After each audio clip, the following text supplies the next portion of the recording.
Every time you spray, dust, or douse those ants with something, you're not solving anything, you're actually deepening the problem. Not slightly deepening it, dramatically deepening it. And here's the frustrating truth. The harder you work at it using the wrong method, the tougher that colony becomes to wipe out. What I'm about to walk you through today explains exactly why that happens. And once it clicks, you'll never look at ants in your garden the same way again. Welcome back to Primal Life. I'm genuinely happy you're here. If you haven't hit subscribe yet, now's a great time. Because every week I give you honest, practical strategies for growing food naturally. No harsh chemicals, no pricey products, just what genuinely works in a real backyard garden. Today's topic is ants. More specifically, why they keep invading your vegetable beds no matter what you throw at them. Why every trick you've tried, vinegar, cinnamon, baking soda, only ever gives you short-lived relief. And why the one solution that actually works costs less than a single cup of coffee for an entire season. I'll take you through what's truly happening beneath your soil. The one critical error that sabotages almost every method people try, and the exact step-by-step process that eliminates the colony permanently. Keep watching because the key piece of this whole puzzle comes halfway through the video, and if you skip it, nothing else here will work the way it's supposed to. Picture this. I bet it sounds familiar. It's April. You've done the work, tilled the soil, mixed in compost, carefully set your tomatoes, lettuce, and peppers into the ground. Every morning you've watered them, feeling that quiet pride only a gardener knows. Then, sometime in May or early June, you flip over a leaf and freeze. There they are, dozens, maybe hundreds of ants marching in tidy, organized lines up the stems, across the dirt, circling the roots of everything you've poured your effort into. Look a little closer beneath those leaves, and you'll spot something even worse. Clusters of tiny green or black insects clinging to the stems. Aphids. Most people figure ants and aphids just coincidentally show up together, but that's far from the truth. Ants and aphids have been working together for more than 35 million years, one of the oldest alliances in the insect kingdom. Aphids puncture your plants and drain the sugary sap, then excrete a sweet residue called honeydew, which ants are practically obsessed with. Ants will actually stroke aphids with their antennae to coax out more honeydew, essentially farming them the way we'd farm livestock. A single female aphid can birth up to 12 young a day, over 100 across her lifetime. And in the heat of an American summer, an entirely new generation can hatch in as little as a week. What almost nobody mentions is that ants also guard their aphid colonies against disease, hauling away infected individuals before sickness spreads, actively tending the herd to keep their food source thriving. And underground, the ant colony itself dwarfs anything visible above the surface.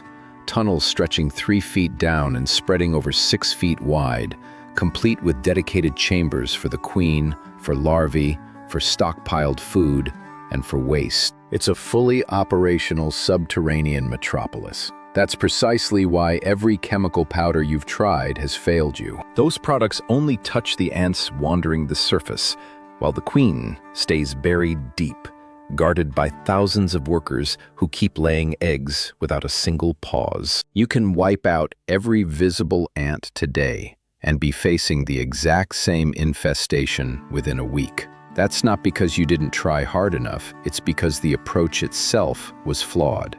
And that's exactly what we're fixing right now. Before I show you what genuinely works, let's spend a moment on the remedies you've almost certainly already attempted, because knowing why they fail matters just as much as learning the real fix. 3 home remedies dominate every gardening forum, every Pinterest board, every well-intentioned tip passed along by a neighbor, and all 3 share the same core weakness. Let's go through them. First is vinegar. You dilute it with water, load it into a spray bottle, and hit the ants head on. And sure, in that instant, it works. The acetic acid kills whatever it touches. The catch is that vinegar evaporates within 1 to 2 hours of sun exposure, leaving nothing behind for the ants that arrive afterward. So you end up repeating the same battle every other day all summer, without ever gaining real ground. And here's something rarely discussed. Repeated applications of diluted vinegar gradually make your soil more acidic. Most vegetables do fine with neutral to mildly acidic soil, but beans, peas, and a handful of other crops are especially sensitive to that shift. Over time, you could end up damaging your plants more than the ants ever would have. The second go-to fix is cinnamon. It smells fantastic, it's completely natural, and it's cheap. Sounds perfect, right?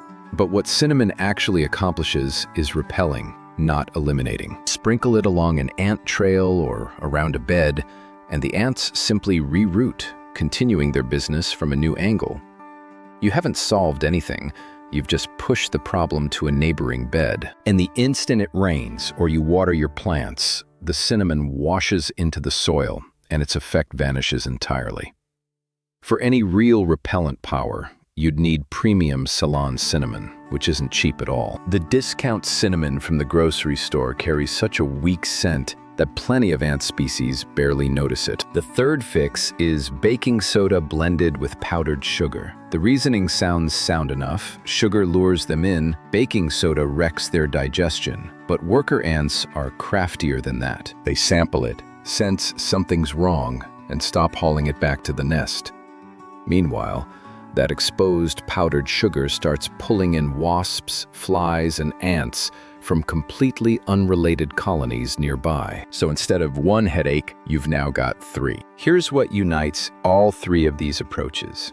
They only ever operate at the surface level. None of them ever touch the queen.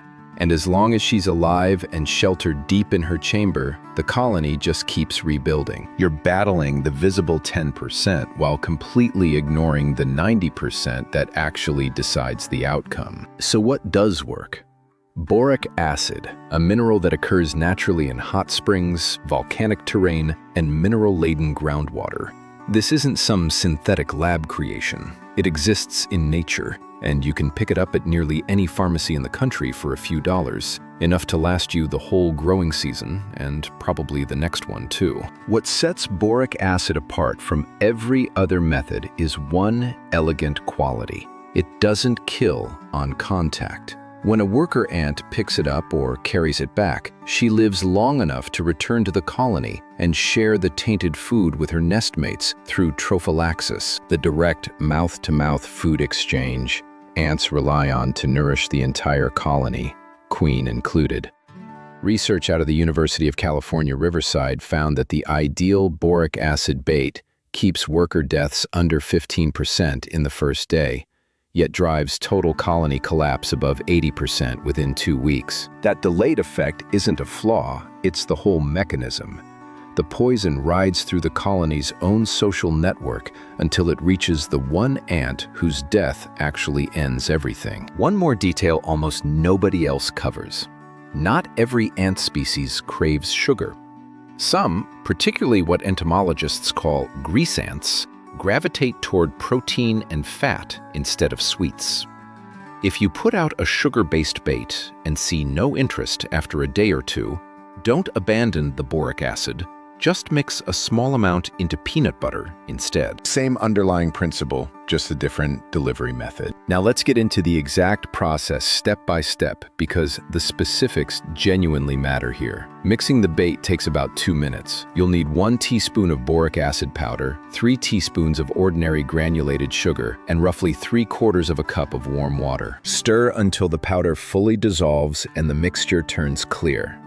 Pour it into shallow containers. Jar lids work great, or any small flat dish lying around the house. That's your bait, and the ratio isn't random. 1 part boric acid to 3 parts sugar is precisely what keeps the ants alive long enough to carry the poison deep into the nest before it takes effect.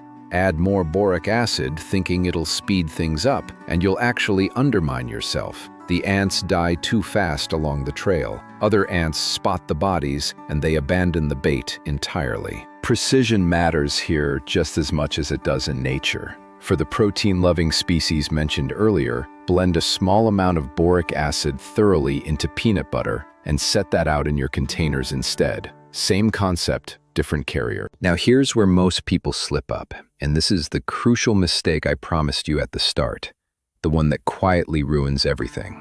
When gardeners spot an ant problem, their first instinct is usually to locate the anthill and pour something straight down into it.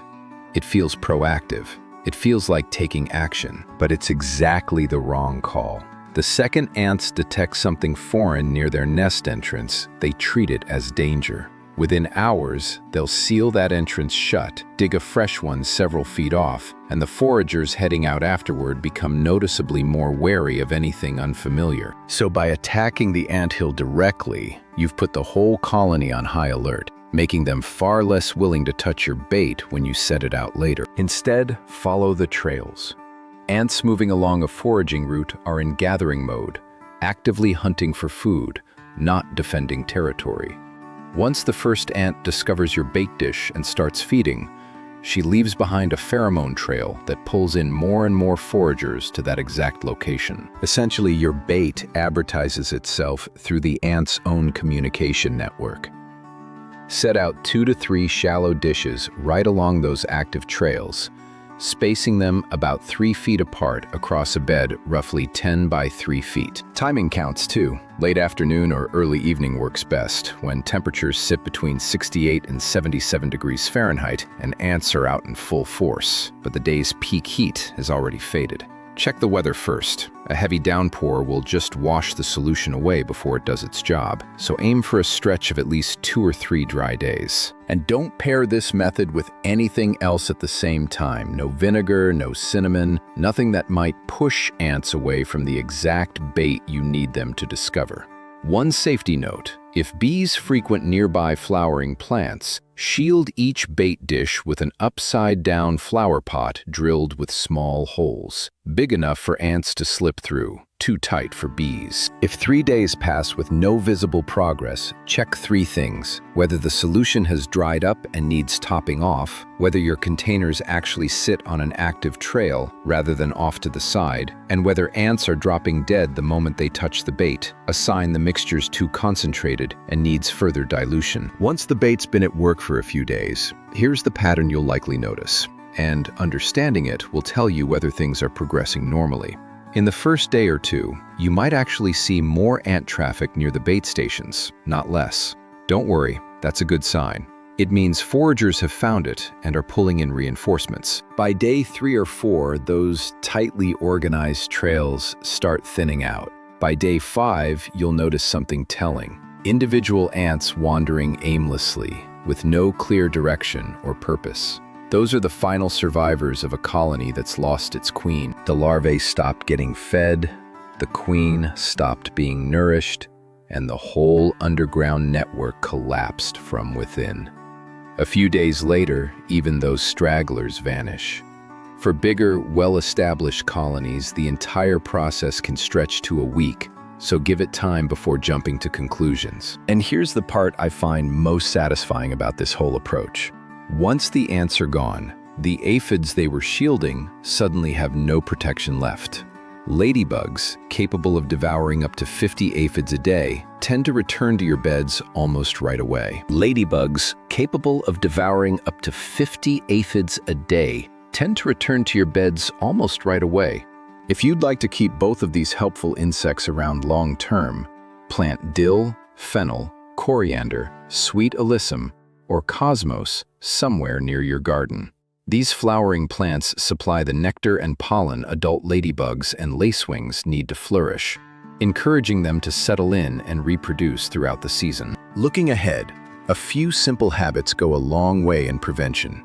Spread a 2 to 4 inch layer of cedar mulch across your beds. Cedar's natural oils repel insects, and the moisture it locks in makes the soil far less inviting for ant colonies. Grow basil near your tomatoes, since its essential oil, eugenol, naturally deters ants.